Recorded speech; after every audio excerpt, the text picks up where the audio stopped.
السلام عليكم ورحمة الله وبركاته. جبت لكم اليوم قصة من الواقع التونسي القديم. اتعدى على نساء الناس ياخي جي شكون وتعديله على مرته.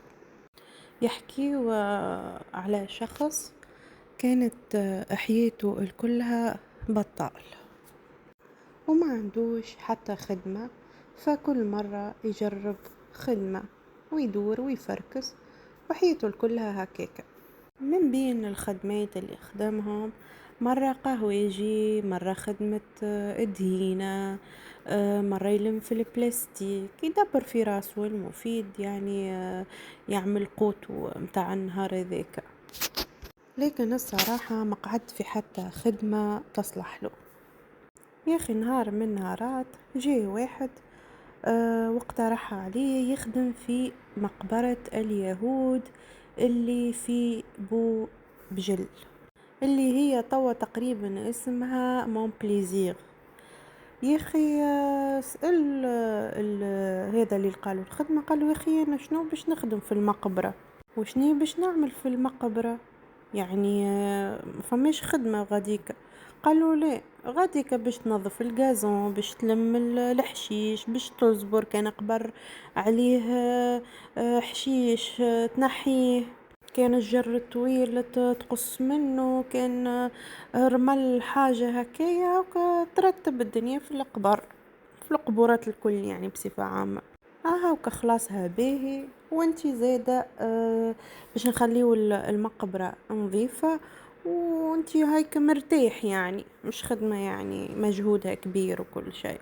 قالوا يجا اخدمها هايكا من صيف نهار، من 7 تبدأ وتكمل نص نهار ما ساعة، يعني مش هكا نهار كامل الخدمة. هكا وافق الراجل، وبما انه سالير باهي والامور اوكي امشي وباش يبدأ يخدم. بدا يخدم الراجل واموره واضحة، بدا يقص في الحشيش وينظف واموره ماشية الفترة الاولى اوكي. بالنسبة للمقبرة الواجهة متاع المقبرة اول ما تدخل، القبورات الكلهم جدد يعني حديثين، والوسط والاخر تلقاهم نقولوا احنا القبر المنسي، القبر اللي ميجوش اهله يشوفوهم، ما فماش زياره يعني البعاد اللي من تالي كلهم الكلهم منسيين. اما اللي قدام المقبره جدد امورهم واضحه، يعني حديث الله يرحمه الموتى. والمقابر القديمة يمكن عندها 400 سنة ولا 500 سنة ومكسرة وحالتها حالة، يعني حتى كي تطلع عليها هكايا تشوف يعني شنو في القبر وشنو ما فماش تلمو، والدنيا مكسرة والدنيا ما يعني غارقة القبر وما فيه شيء فاضي منسي. فما قبر مبني في شكل بيت صغيرون وتهبط 3 درجات هكايا وتشوف القبر من لوطة. بكل فضول يلقى الباب هكا مشقق محلول، قال يلا خليني ندخل نشوف شنو اللي فما الداخل، هنشوف ننظف ولاش باش نعمل. اهبط لوطة يلقاها الكلها حشيش والكلها تكسير حجر مكسر وحالتها حالة وشوك ودرا شنو، ويمكن زاده فيها ثعابين وفيها حنوشة وفيها حشرات. بديه هو ينبش فك الوحدين يلم هكا باش ينظف، زيد هو يفتوش هكاكا وينبش في الواحد باش ينظف، يلقى عرف انه اللي غاديكا ميت راجل مش امرأة، يعني المكان المدفون فيه الشخص راجل مش امرأة. وهو هكاكا يشوف يلقى كتاب، الكتاب هذية مكتوب على ورقة، مش ورقة عادية، ورق من الجلد، كتاب مكتوب بلغة مش مفهومة ومش معروفة، بس مكتوب على جلد مش على ورقة. هو على نيته هو هزه وخذاه الكتاب، هو مشي في باله انه الحاجة هذيك ثمينة، حاجة آثار، حاجة تجيب فلوس برشا، يقولك خلنا ناخذها نربحش فيها يعني هكا فلوس ولا حاجة. من وقتها بدأ يفركس على ناس الترجم شنو هو الكتاب هذاك، شنو اللي فيه مكتوب، يعني يحب يعرف الكلام هذاك شنو هو. يحب يعرف يعني من شنو مصنوع، شنو الكلام. وبدا وقتها يفركس، قاعد شي فترة بالكدا يفركس لين الناس دلوه على واحد أستاذ جامعي يترجم الكلام المكتوب، ويعني يقرأ يعرف يترجم. وباش يعرف الفصيلة متاع الكتاب هذية اشنية. الأستاذ هذا كان مختص في الديانات اليهودية، يعني يفهم في الحكايات هذه بالكدا بالكدا، وكان يعني أستاذ قوي برشا. مشى له قدم له الكتاب وباش يشوف شنو هو الحكاية متاع الكتاب. أول ما خذا الأستاذ الكتاب قال له مكتوب بالعبرية ومكتوب على جلد غزال. وهذا قالوا لو سمحت تنجمش تترجم لي الكتيبة، نحب نفهم شنو الكتيبة الموجودة اللي في الكتاب.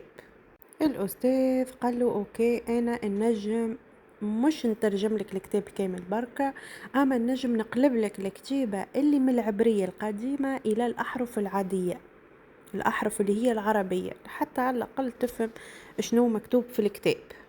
على خاطر الكتاب هذا والكتيبة اللي فيه مش مفهومة برشا، والكتيبة اللي فيه قديمة برشا يعني، لكن هذا الكتاب متاع شعوذة، ما هوش كتاب عادي، راهو كتاب متاع شعوذة.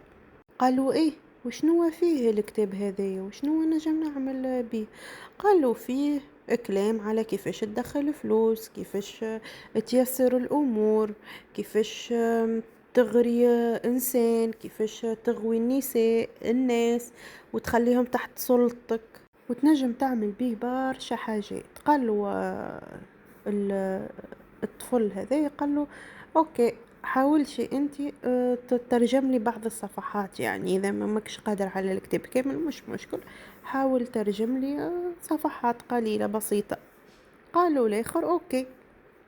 من بين الصفحات اللي ترجمهم الأستاذ من اللغة العبرية القديمة إلى العربية الفصحى، يعني الحروف الأبجدية متاعنا، من بينهم فما صفحة فيها كيف إغراء النساء تجيك يعني مسلوبة الإرادة حتى يكشي لعندك وما تحسش بروحها، يعني اللي هي جاتك وكل شيء، وتطبق كل طلباتك بدون ما تحس ولا تفيق ولا تشعر.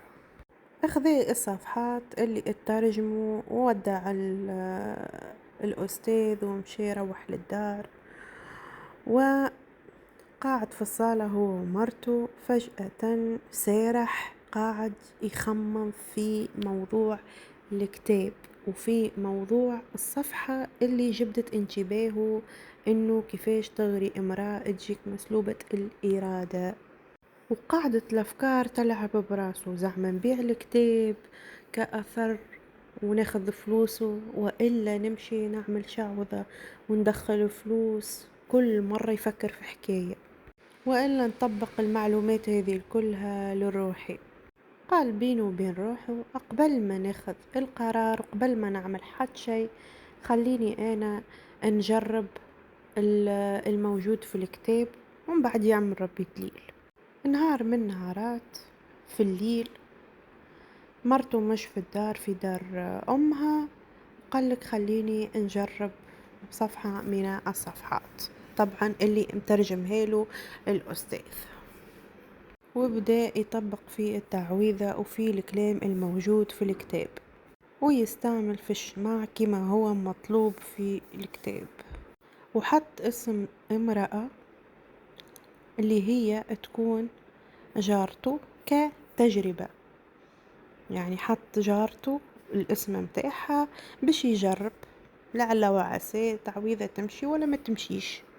وقتها بالضبط الساعة 1 في الليل، وهو يعمل في التعويذة متاعه، تخرج هي من دارها وتجيه وتدق الباب ويحلها الباب وتقعد معاه ويعمل اللي يحب عليه هو، وبعدين تهز روحها وترجع لدارها وهي ما حاسة بحتى شيء، ولا شعوريا ولا حاسة بجسدها ولا كأنها بين نومين.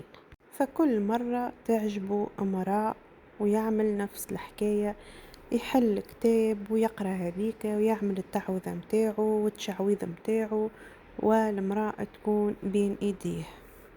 طبعا يستغل الوقت كي تبدأ مرته مثلا في دار امها بيتة ولا خرجت ولا عندها حاجة، يحط الاسم اللي يحب عليه، اللي حليت في عين ولا مراه، يحط لها اسمها ويعمل عليها الطقوس متاعه.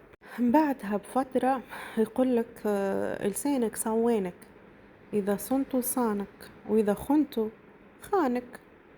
بعدها بعد العديد من التجارب مع 10 أو 20 امرأة 15 امرأة نفس الحكاية، عيط لصاحبه ووراه، قال له إجا نوريك شنو لقيت وشنو نعمل وشنو المرأة اللي تحلى في عينك انتي تجيبها و حكي له الموضوع الكل. وليش يعمل في الحكاية هو وصاحبه كل ديما هاوينو يتلموا، ولا صاحبه نقولوا احنا تفوق عليه في الحكاية هذه، لا خافوا ربي ولا خافوا بنات الناس ولا أمهات الناس ولا فكروا أصلا في موضوع أبدا، كأنهم مسلوبين الإيمان والإحساس من بدنياتهم، وكل جمعة يطبقوا نفس الحكاية وماشيين في نفس السيناريو. نهار من نهارات هذا السيد اللي عنده الكتاب، اللي لقى الكتاب يعني وكل شيء، قال له والله أنا نحب نهبط في جولة للجنوب، نعمل دورة هكايا ونشوف الدنيا ونتفرد ونرجع.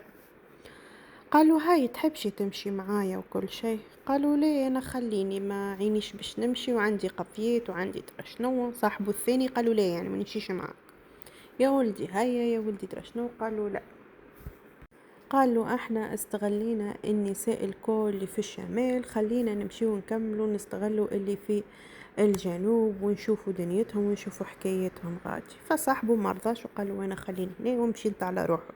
مشي على روحه الاخر اموره واضحه، مشي للجنوب وصاحبه يقدم ويوخر ويعمل التعويذه على مرض صاحبه اللي كان يسلب في الناس. امشي للجنوب، خليني انا مادام وليت بروفيسيونيل ونفهم في الحكايات هذية خليني نجرب مرض صاحبي، وعمل التعويذة كاملة اللي كان يستغلوا بها في الناس، عملها على مرض صاحبه. استغل هالجوزة اللي ما تعرف شيء، مسلوبة الإرادة، ما تعرفش انها مشيت وعملت ولا تتفكر اصلا من غدوة انه هي مشيت وعملت حكاية، ولا جسمها حس ولا عيناها مغمضة، مشيت ورجعت. حتى الحلم ما تحلمش انه هي مثلا تقول انا حلمت اني هيك، خلاص هي بالتعويذة هذيك كأنها منومة، عرفت. وبعدين كي تقوم كأنها ما فهم شيء وما صار حد شيء، واستغلها وعمل فيها اللي حب. رجعش السيد من الجنوب وهو فرحان وشيخ من الحكايات اللي عملهم في الجنوب، ويحكي لصاحبه وانا عملت وانا قديت وانا درا شنو وانا درا شنو.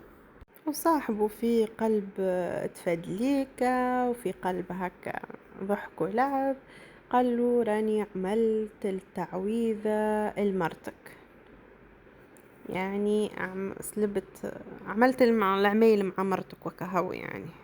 يا أخي جنة جنون الرجل وقتل صاحبه، يقتل صاحبه وخرج على مداركه العقلية وأصبح نفس المجنون.